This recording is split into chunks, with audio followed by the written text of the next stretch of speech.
life where you want to scream and no voice comes out.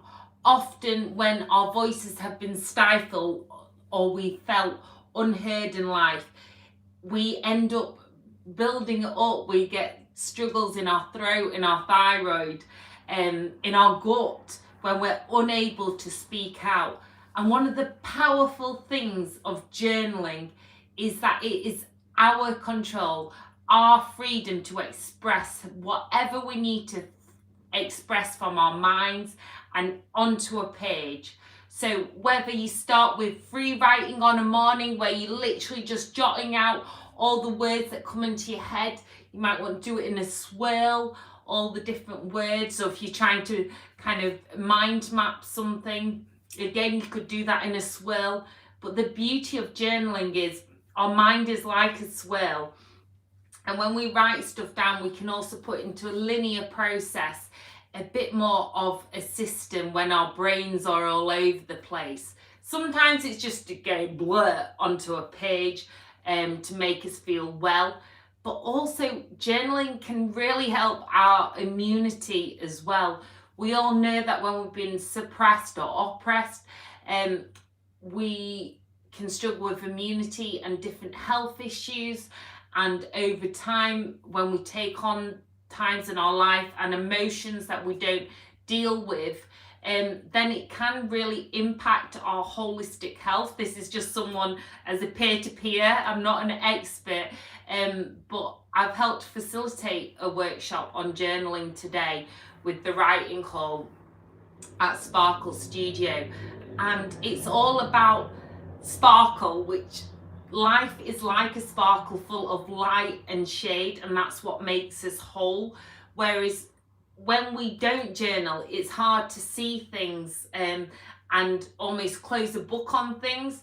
Whereas actually we can help ourselves feel the emotion at the time and reflect to see how far we've come. Only look back to see how far we've come, how resilient we are. But also it's a great process to jot down a gratitude journal each day, looking at the day and think, okay, what can I be grateful for today? Because there is always hope in every day. And I find I do positive affirmations, as you know, daily, but some days I don't feel like it.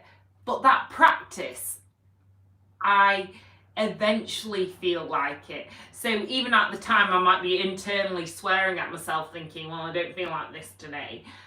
But then when you want to do that practice and you do that practice, you start to feel those positive feelings.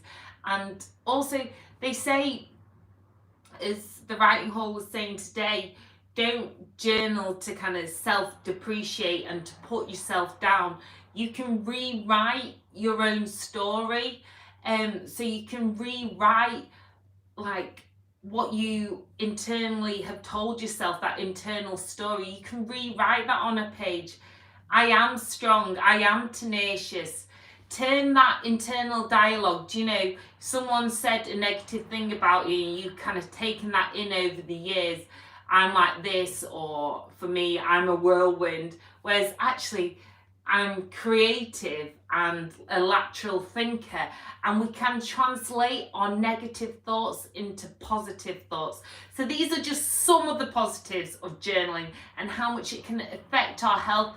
We can feel like we're opening up not just our throat chakras, our heart, and having that time, that mindful time to do something positive rather than getting into a social media scroll hole, which actually dulls our brain rather than relaxes it, did you know?